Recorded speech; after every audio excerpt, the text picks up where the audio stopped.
Hiya everybody, this is my processing video of a painting that I'm doing. People have asked me over the years to sort of go about and do something like this as a sort of processing and techniques video. I just never really had the time or the experience, I suppose. But now that we're in the lockdown, I suppose it's a good time for me to learn how to do this. It's not something I'm used to doing, so it's quite a challenge for me. But hopefully, this is how we utilise the times, I suppose, isn't it? So, and hopefully this will help somebody with a painting, or if they're struggling about the processes, or just want to have a look at the processes and how I do things. Well, this is it. This isn't the final and be all and end all of how everybody should paint. This is just how I do it. I've been painting for about 30 odd years or so. Ever since I can remember, I've had a sort of paintbrush in my hand. So, and these are just all the little things and bits and bobs that I've sort of picked up along the way. As I say, hopefully if it helps one person who's struggling. I've always been asked, as I say in the past, where people, how do you get from like a pencil drawing to the painting? And I totally understand the frustrations with it, because I was like that myself for a wee while.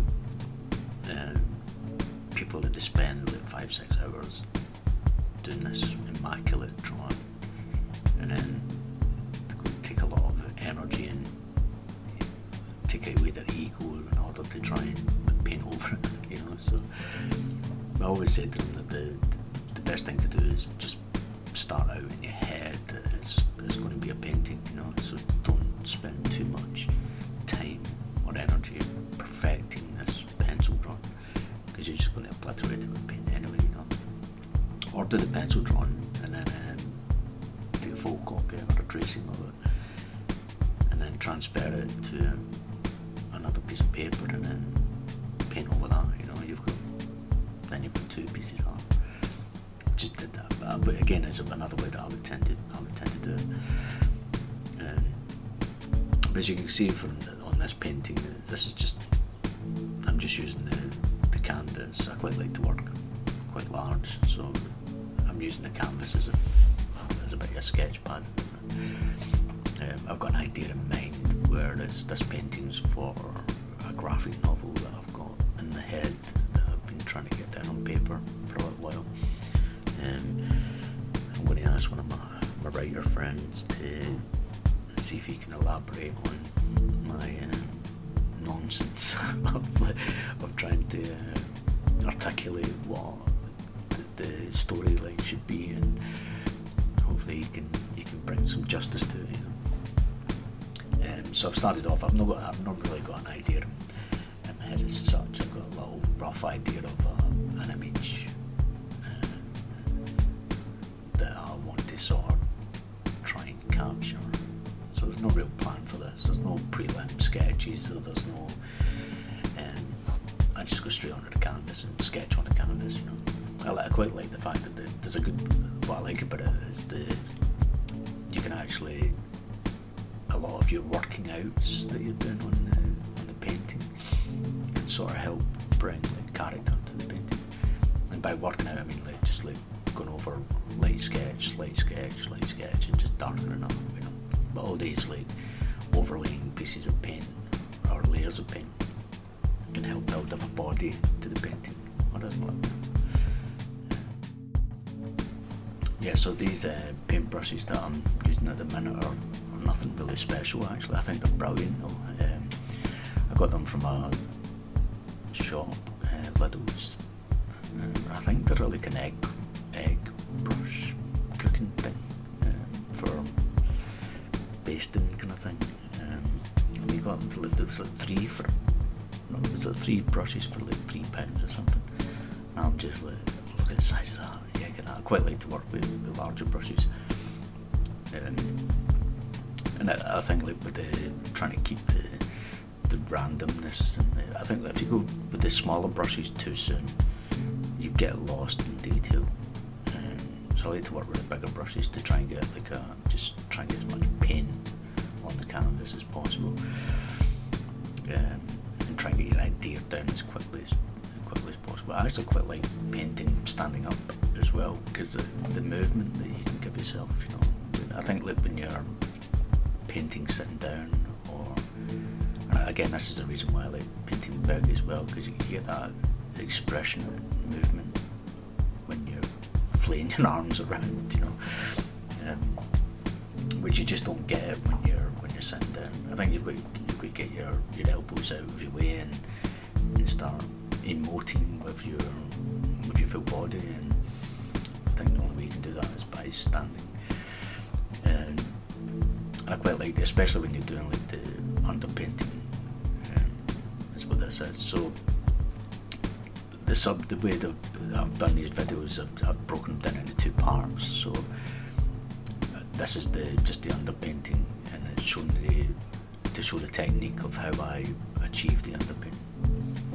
In the art classes I used to do that. I used to tell people the underpainting should be as close to almost the final piece of art, that as close as you can get it, not just like a simple sketch. So I always push them to try and do the painting as far as possible, close to the final piece, and then just by the end. And the reason being for that is, I think like when you've got like a brush and it's loaded with colour, and let's say you're painting skies going into mountains, going into trees, every brush stroke you put down, you've got to think of colour, you've got to think of the shadows, you've got to think of highlights, you've got to think of texture, you've got to think of all these things with one brush stroke. And I think like by doing it the way that I've found to do it, it sections things off, so for just now I'm just concentrating on the tones, and I'm just concentrating on the texture, and I'm just doing a drawing.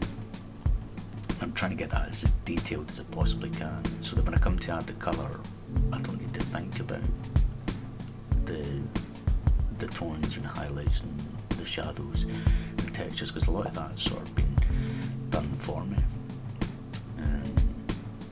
And that's just the way that I've found it. And because like sometimes you see like there'll be cuts in this video where I've changed from like day to day, and this was painted over the course of 4 days maybe, I think, and maybe a couple hours each day, so about 8 hours, 10 hours at the most. And so like when you come back to it, every time you come back to the painting or the canvas, you're different. You're different, not a different person, but you're in a different mindset, you're in a different mood, you're in a different, so having a good basis of a good drawing is a good backbone to build your painting off of.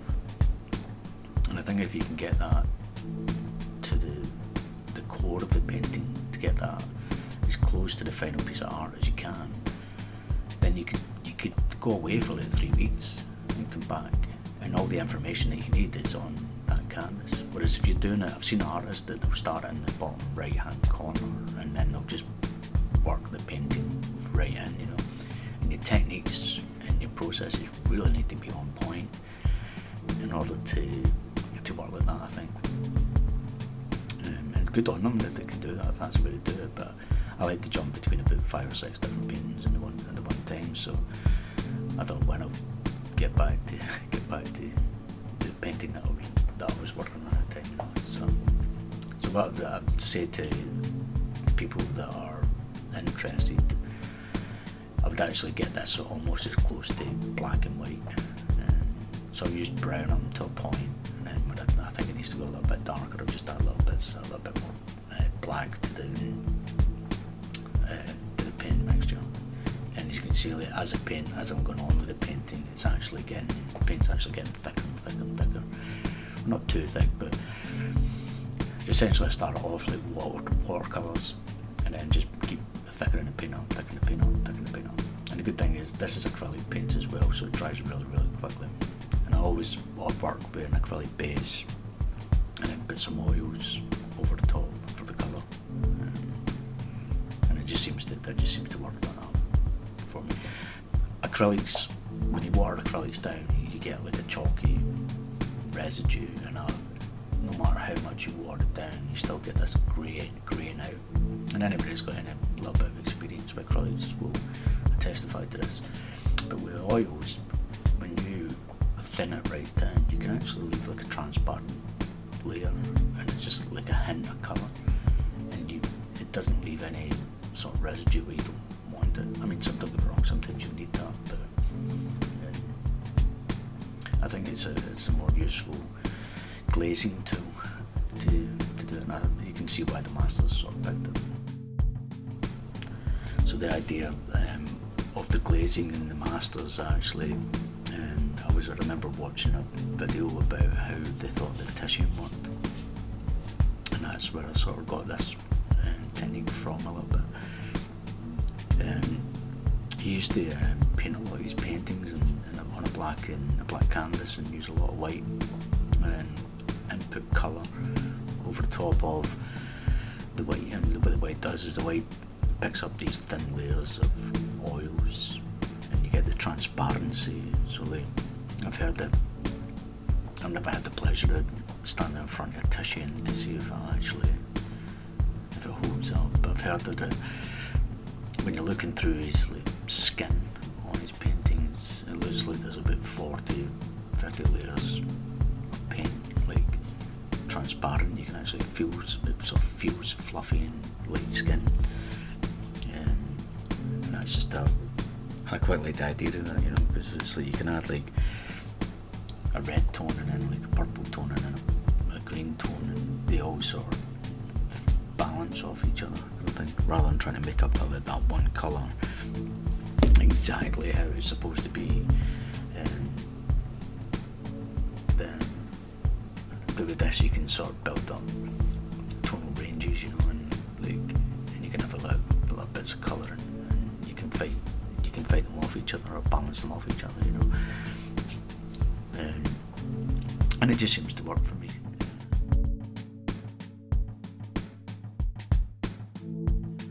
Another thing I'm a big believer in is trying to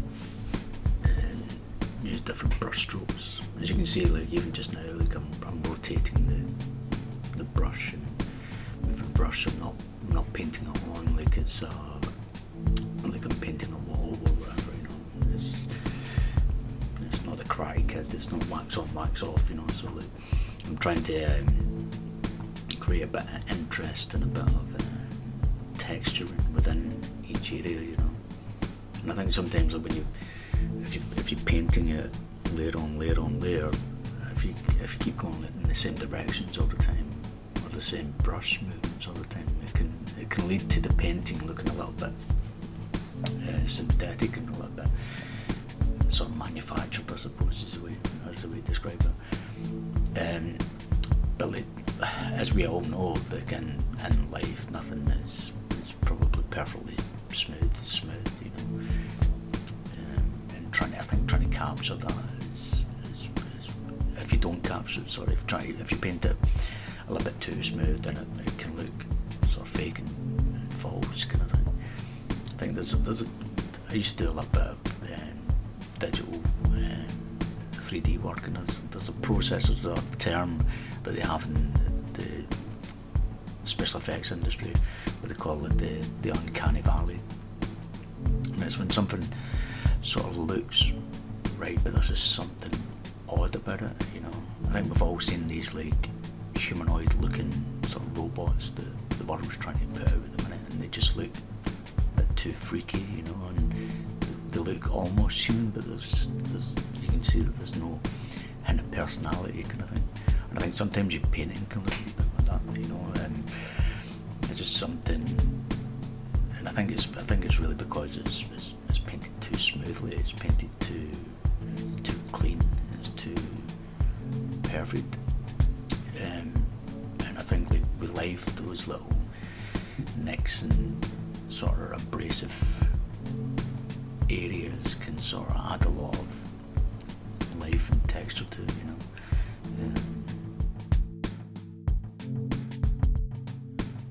and as I'm going through this at this stage, I'm trying to add in some small details and stuff like that. Again, just ever so slightly, you know, you can still see I think the whole images of the monsters is starting to sort of try and come through now as a sort of physical presence in the painting. So I'm just darkening up the areas around. That's the sort of balance that you've got to do. You've got to sort of try and paint the whole thing at the same time. You know, as darken one area, it makes the rest of it look lighter. If you know what I mean. Like I've just darkened his right hand and his left hand underneath and put some shadow on. But when I darken the clouds and the stone rocks in the foreground here, actually the figure looks a lot lighter now. So even though he was a bit darker before, so now I need to go and darken him up again, you know. And you've got that constant balance between dark and light, you know. I mean, you see like in the background where the lighter areas are supposed to be, where that's supposed to be like the fluff of the clouds, and he's got these great big wings that are going to be there but not going to be there, kind of thing. And again, like, I'm adding some black now as well, so these are going to start bringing like even more depth into these places. I have a wee bit of a struggle with this hand here. It doesn't quite go as well as I hoped it would. So like I'm still lightly sort of painting it in, trying to figure out where it needs to go, you know. And there's nothing wrong with that. I always used to say to my art students that when they looked at Leonardo da Vinci's painting of the Mona Lisa, they gave it an X-ray and they found that there was like 20 odd different versions of it. But he tried to paint it and didn't quite get it right. So I think if Leonardo da Vinci can take 20 odd attempts to paint a painting, then we can take quite a few as well, do you know what I mean? So, but the thing is, it's like, and doing the hand is quite a good example of like when you do it too heavily, and then like when you have to repaint over it, you have to go even darker because it was too heavy in the first place. But if you do it lighter, then it's easier to go over if you need to, you know. And again, this is me just like going in and adding heavier details. I think I've got a lot of it worked out now. There's a lot of the painting sort of starting to show itself a wee bit, and I'm using some of those brush strokes that I put in before as sort of like guidelines for the heavier stuff, you know. And like, even like with the rocks and the clouds up in the sky, there's sort of like a lot of detailing in there without actually doing a lot, you know. It's like I'm building up the layer on top of layer on top of layer, and it's doing a lot of the work for you. But I don't know if that comes down to just my experience with painting for so long and just knowing how to manipulate it and how to work with it. It's probably a little bit of both, actually, you know. But and you can see like what you put on, where you think it's dark enough, and it slowly becomes not dark enough, you know, as it dries out. Water or any liquid that you put on your painting can make the contrast of the paint look a lot darker than what it actually is when it dries, so you need to sort of be aware of that as well.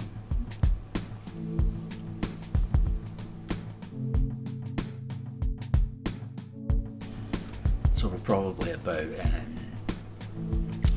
maybe 2.5 hours into this painting process thing, maybe 3 at a push, and you can see that it's actually starting to like build up and have some body now. I still like it to go as dark as we can possibly take it, and the reason being is when we start to add, because I'm going to be adding white to this as well, because I think rather than leaving the white of the canvas, I don't want to leave any of the canvas. I want to have paint over the majority of the canvas, because even when you're making up these strokes, what I'm just putting on now of the water, the thickness, various variations in the thickness of the paint, the colour is going to attach itself to those thin, thick layers in different ways, you know. And I think if you leave it with just the canvas and let the canvas show the white, it just becomes like the canvas absorbs a little bit too much of the paint. So in a wee while you'll see that I'll start adding white to the paint and building up that. So I've used the white as a sort of detailing layer. But because of that, we need to, and especially when we put colour over, when we start putting a colour over this, if it's not dark enough, then you're not going to be able to see the image underneath, because the colour is going to hide a lot of the painting for you. You know, so it needs to be really, really dark in order for the image to be strong enough to sort of come through the paint. But like what we've done with the browns and the blacks, we'll be using the white as thin layers as well, you know, and building it up from a thin wash to a thick paint again. So as we sort of move more closer to the white, I hope you'll be able to see and realise that I'm actually trying to utilise a lot of the brush strokes to actually give the figures some detailing. It may look like a big scribble in a minute, but you see that as when we start adding the white, I'm going to start picking out like these little bits where I've given myself in movement and stuff like that, and utilising some of these spaces that I've left, and some of the texturing that we've done as well. So I think it's important to say that these techniques are not just limited to for when you want to do like a large painting. You know, you can actually bring these techniques like down a bit, even for when you want to do like an A4, A3 or anything like that. You know, it's like the process is adjustable. The thing is, like, I quite like to paint big, because I like to try and get as much detailing in there as possible. And I think like when you paint big, the mistakes that you make in it aren't as noticeable. I think it's strange, you know. You think like on a bigger piece, I think it gets lost in the quagmire of the full image, you know. So. As you can see, like here with white, I'm just sort of like finding those, like, what brush stroke or what mark did I make earlier, which will give me a good example of where the water needs to be now, you know. And you can see like the movement of the water and where it's going, so you just accent that a little bit, you know.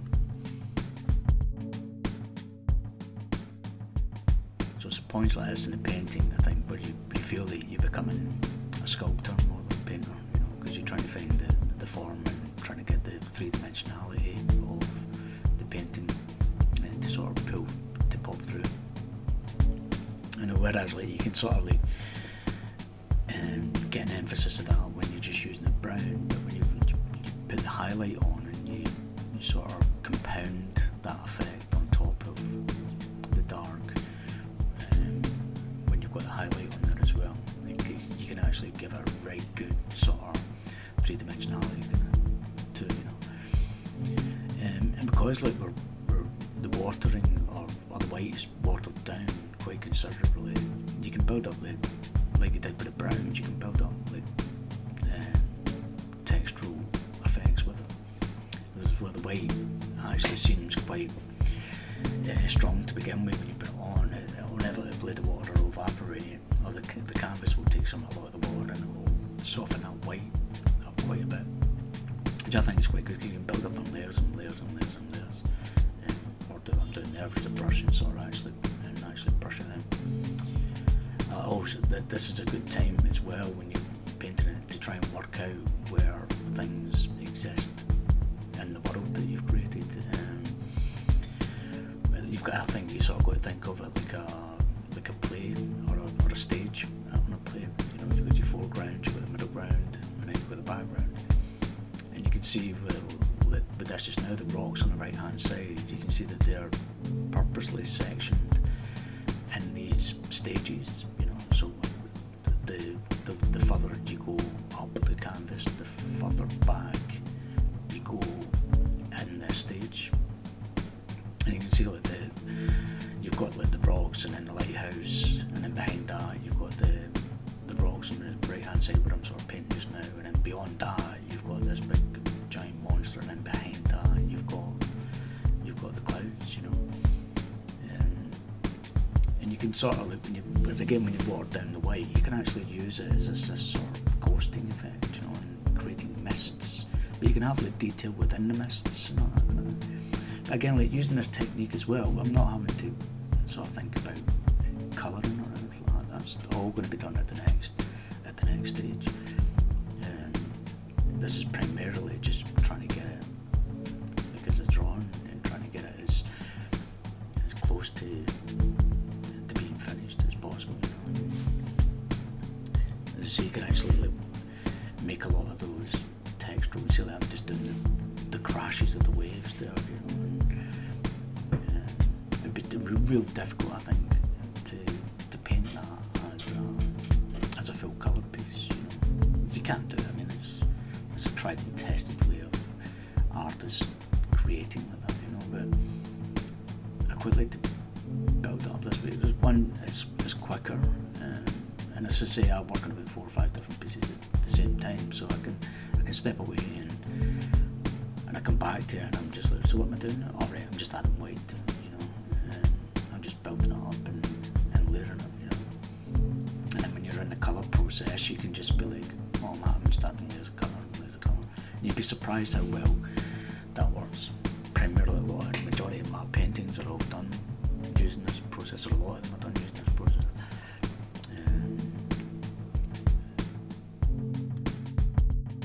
There's nothing to say that when you're using this technique or process, then, and if you think that you've added a little bit too much like white areas, there's nothing to say that you can't go back over it and darken it up, you know. Just now, this is all about trying to find an image and trying to find that atmosphere and the physicality of the piece, you know. You won't get it right first time. There's no real pressure with it, you know. It's not as if you're painting a famous royal or anything, you know. It's like, just take your time, enjoy the exploration.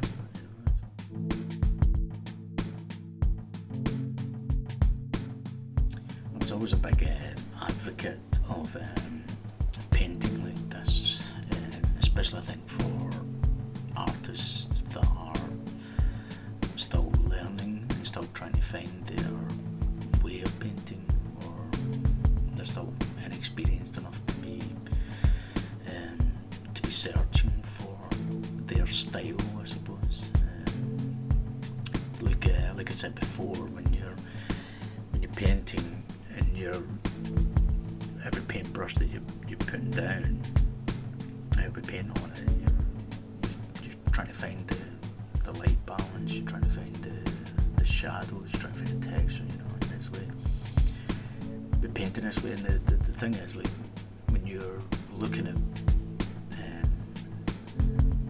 YouTube or various other platforms for people who have got experience, you know, and they've got that 30 years, 40 years experience, you know, and it's like they're painting as if they're just like they really expect everybody else to be on the same page, you know. And it's like, but it's hard to sit down and like just say, like, right, I'm going to paint this bed of roses or this portrait, you know. And it's where do you start, you know? And I think like that, a technique like that is sort of a process like this is how most beginner or novice painters should be trying to do, because like from here, especially when they get into the colour section of it, you probably see how colours balance off each other, or how you can put 3-4 layers of very disparate colours together, then for some reason they'll work out really well or really badly, but it gives you a step-by-step sort of more controlled way of getting to that final stage. And I think like that's the years of experience that you're gathering right there. That's it in action. And you pretty much bet that a lot of painters or whatever that you see on these videos, that they've went through all this and they just don't need to do it anymore because they've slaved and they've done all that in the past, But and again, these, but the way it's a concentrated way, or it's a more steady progress kind of thing, of that you're experiencing it yourself as you build it up, and then your visual palette becomes bigger and better, and you be able to transfer ideas and techniques from one painting to another, because it's all the same brush strokes, it's all the same paint, it's all the same way of building it up. You just got to learn. And the thing is, once you've got this process of building up and the process of painting, then you're pretty much free to then go and paint whatever you want. I always suggest painting hard things. I was always taught at art college to, if you're really good at drawing roses, then stop drawing roses. It's like, because you're never ever going to learn anything from it. And it's like, as Mark Twain says, sail away from safe harbours. So you can see here now that this is the hand is still looking a bit dodgy, and it's another. Still trying to work it out, and I'm still not happy with it, so I'm going to take another couple of attempts at it. It's almost there, but hopefully you'll see how I overcome it and change it a wee bit. You can see the white that I put on there, man. It's like how it started off really bright and really bold, then as the painting goes on a little bit, it just softens up and softens up and softens up,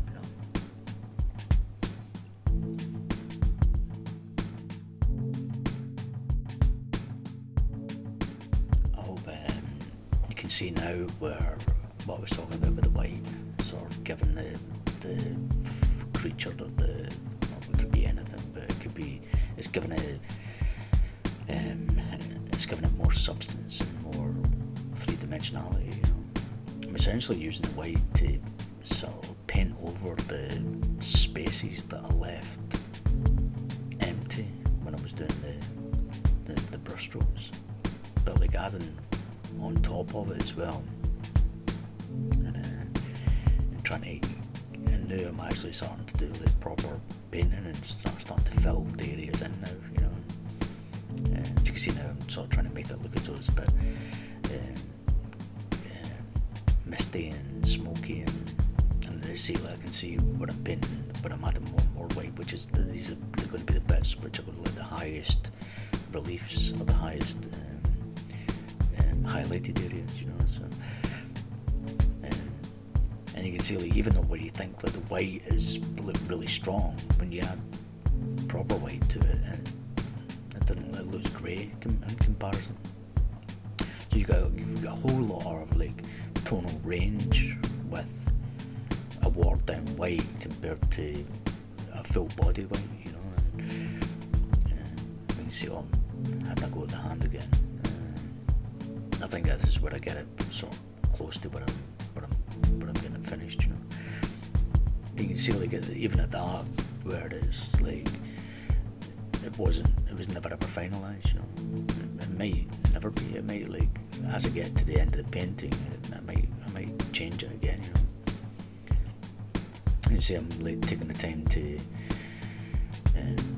reflecting the water as it's sort of dripping down his arm, and I'll be doing that all over the monster. But I think like I can get it in now with a painting that hasn't got too much construction in it or too much work to be done. You know, I can test it out here, even as a real thin white, and then if it don't look too good, I could always wipe it off and do another section or do another chance of it, you know, and slowly just build it up, you know. But you can see it's starting to really take shape now. And I haven't, like, I'm purposely leaving the facial features, if you want to call it that, of the creature, because I want to make sure that's as detailed as I can possibly get it. You know? Like you say again, like I'm doing again there with the washed or the watered down white. It looks really strong, and then after a couple of seconds, it just sort of fades into a light grey, you know. And just let build, just keep going, build it up.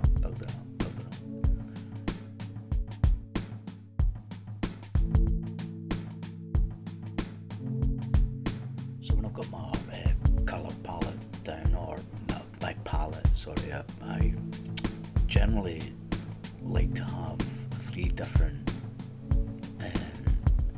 colours or sections of the same colour. So let's say the white, for example, I'll have like 3 pools of white paint. So I'll have one which is just the pure white, which is no water in it at all, and then I'll have one which is like half and half, and then one which is like really thin, sort of like a water colour. And I just jump between those 3. I've actually got like little pots of it on my palette, and I just sort of switch between each 3. And I do that as well even when I'm working with oils as well. For easy access. And the thing is, you can sort of blend between, if you put something on that's too thick, you can always put the thinner one on with it and thin it down a bit. And likewise, if you put it on too thin, you can always thicken it up. Sorry, you know. So, and if I think we're going to get close to the end of this video, man. So I think if we're going further, and I like to do more of these videos.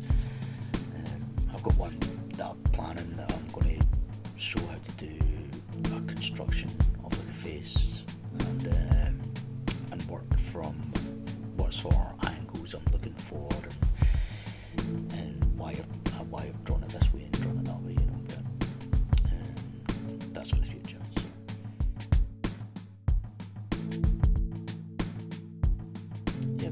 But once I get more into doing these videos, I'll take another sort of shorter video and show how my palettes sort of set up. I try to keep a very limited palette, and I try not to go out and buy every colour under the sun. I like to generally quite good at mixing colours. And again, I think that's every artist should be able to do that, you know. But like, I think you've got it's a skill you've got to practice, you know. You've got to keep it up. But like, as I say, I'll do a little videos showing how my palette works and stuff like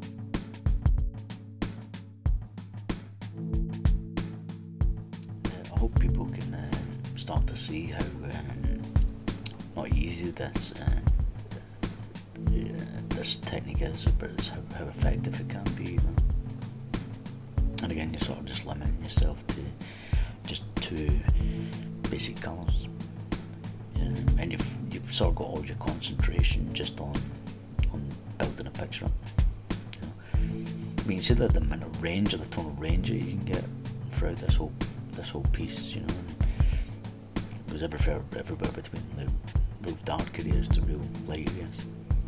And I think like when we get to adding the colouring onto this, you can do a thing where I like to call like I said, the push and the pull. You know, you can actually push it into further paint further back in the image, or you can add more detail to it and pull it closer to the viewer, just by using colour. You see as well as where it's like even on the monster's flesh kind of thing, it looks all rough and sort of red. It's got a lot of texture into it, you know, and I utilised a lot of those light washes that I used to build it up, the painting, you know, but I kept going over it and over it and over it and just trying to develop it. And my first thought was to just try and get a drawing of of the creature or the image onto the canvas, and as a secondary benefit, it's given me all this textural detail, which is great, I think, you know, because you can utilise that and you can sort of helps in a way. I think the painting sort of paints itself. I wish it bloody would sometimes, you know, but like it's sort of like you see bits as you're painting it, and you're going, oh yeah, that was pretty cool. How did it do that? Oh yeah, oh, I meant that, didn't I? Do you know what I mean? It's like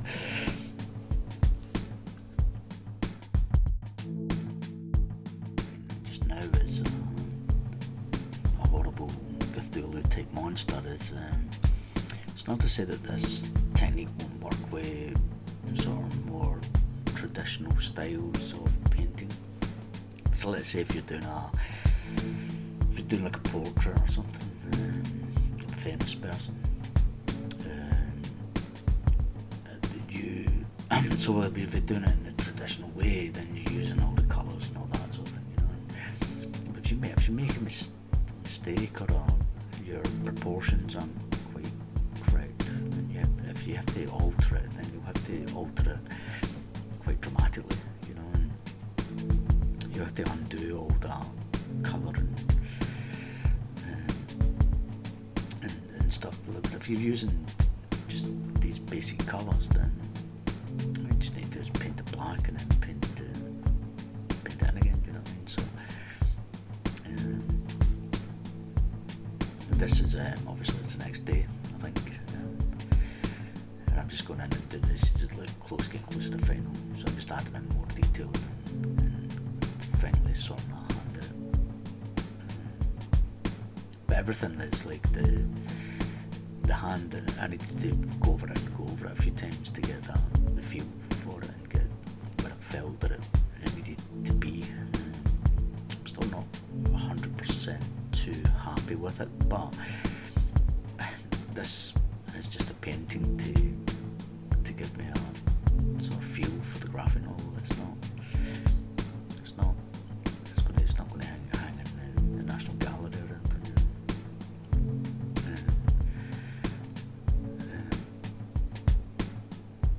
Yeah, so you just got to keep working on it. As I said, this is sort of like when we were talking about earlier, it was going a lot darker. There's a lot of the left hand side of the painting as you're watching it. That hand or the arm isn't really developed as much as I'd like it to, you know. But I think I'm just going to do that now. But it's just a bit like just finalising the detail. I think I'm quite happy with how the painting sort of feels in the atmosphere of the piece.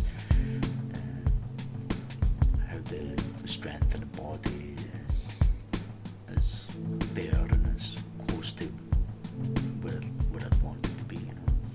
The form and his body structure is I'm happy with as well. I've got a rough idea of what I'm going to do with his sort of mouth and his open jaws there. But I've got the basis of it, so I can pretty much tweak a bit of that when I'm doing that with the colour. And so these are just all finalising. As like I said before, because I've added a lot of white to it, it's actually lightened a lot of it up. So I just want to darken